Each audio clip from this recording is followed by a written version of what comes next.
What are the differences between Hinduism and Sufism? 3 main differences.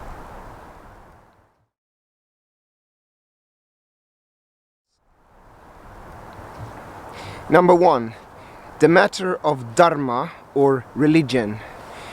So in Hinduism in general, the question on dharma or religion, so how should I live, how should I pray, what should I eat, and so on. The form, the lifestyle is very general, it's very pluralistic, it's very open for interpretation.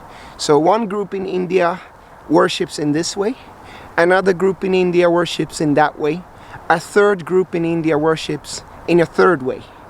So, and you have so many different ways of worshipping, you have so many different names of God, and so many different teachings that sometimes contradict each other in India. So it's very open, it's very pluralistic, it's very much up to everyone's interpretation.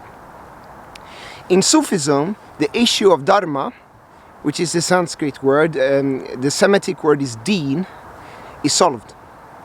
Because we see that there's my dharma is not important, it is Allah's dharma that is important. So my religion is not important, it is the religion of God that is important. The one eternal religion, Dini Allahu, that has always existed. That's what's called in India Sanatana Dharma. So, and this is given to us by Prophet Muhammad ﷺ. So the issue of dharma or religion is not open or sort of intangible in that way, like in Hinduism, that I have to find my dharma or I have to find my religion. I just follow the sunnah of Prophet Muhammad ﷺ. How to eat, Prophet has solved that. How to pray, Prophet has solved that. So this is the first difference.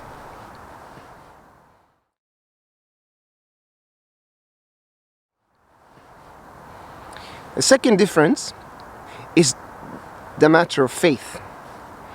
So faith is very central in Sufism, whilst in Hinduism it's a big focus on the self, the you. If you listen to many of the Hindu preachers about you can do anything you want, you can decide your mind, you decide your destiny, and so on. And because of this, and the issue of dharma being very open for interpretation, Hinduism can get very intangible, it can get very sort of, in that sense, confusing, such that, well, how can I build this peace inside of me? How can I achieve this inner peace? I just want to have inner peace. So peace becomes more difficult to achieve in Hinduism, and many preachers, such as Sadhguru for example, he goes and attacks faith and belief a lot, that, oh, we don't believe in India, and oh, faith is, belief is so this and so that. But in reality, that comes from the issue of dharma being so pluralistic. So you cannot build the safety of the religious tradition that you can build peace. So in Sufism, there's a lot of reliance on Allah, Hasbunallahu. What happens tomorrow? I don't know, Allah knows. Will I get the job? I don't know, Allah knows. Why did I suffer as a kid? Allah knows. Why did I lose my grandmother when I was young? Allah knows. There's this, I leave it to Allah. So the past, the future, I don't have to sort of worry so much about that. I trust in Allah, Hasbunallahu. And that allows for a lot of inner peace, a lot of comfort and safety and mindfulness, being in the present moment. In Hinduism, they talk a lot about energy. From Sufi perspective, I would say there's nothing that consumes your energy more than doubt, the lack of faith, the lack of iman, the lack of hope, the lack of believing that tomorrow is going to be better, the lack of believing that everything that you have gone through has a reason. This doubt is what makes your mind focus on the past and worry about the future and never being in the present moment. While you build iman, trust in Allah, you will build mindfulness simultaneously, and your inner spirit can have peace. Nafs al-mutma'inna, the nafs into mani'inna, the nafs, the self at peace. That's the second difference.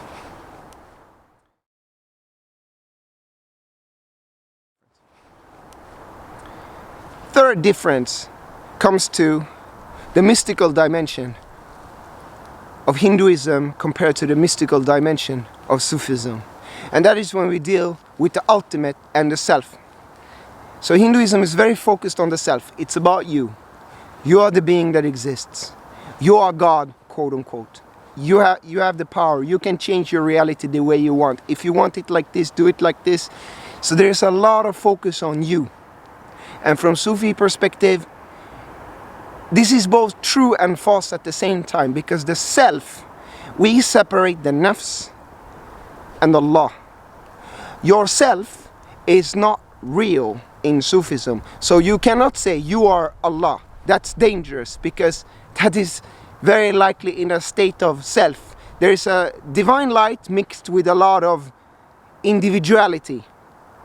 So there is a clear separation between self and Allah in Sufism. And the goal of the Sufi path is for the self to shrink, surrender to Allah, surrender until there is no self, there is only Allah. There is only Allah. You're not an individual anymore. And this state is what every prophet were in this state. That's why when Prophet Muhammad speak, it's not he who speak, it is Allah who speak. When Musa alayhi salam or any of the prophets speak, it's Allah who speaks. Because there is no self, there is no individual, there is no ego. So in Hinduism, there is very much the focus on the self. The good thing about that is the personal responsibility and the fact that you are not separate from Allah. So this is a beneficial part of this Hindu teaching, because it encourages personal responsibility. And sometimes in Islam you can see that some people sort of blame Allah for certain things and don't see that Allah is inside of their mind, that their laziness is not going to create the reality that they want, or the reality that Allah wants. But there's this self, the you, versus nafs and Allah in Sufism, and the transformation of the self, or ultimately the elimination of the self, so there's no self. In this sense, Sufism is more similar to Buddhism from the mystical dimension, where the Buddhists say there is no self. There is no individual. In this way it is similar, or you could say Sufism is more similar to some traditions in India like Advaita Vedanta, where you talk about the lower self or the false self and the true self. But again, there is no true self. You could say that the false self and the divine being is more how you see it in Sufism. But at the very core of the teaching of Hinduism and Sufism, or any religion or any spiritual tradition, the core and essence of the teaching is the same. It's all about transforming me, transforming you to become better human beings, to become patient people, compassionate people, loving people, kind people. And in this sense, all religions are the same. Hopefully this video has been helpful. Assalamu alaikum.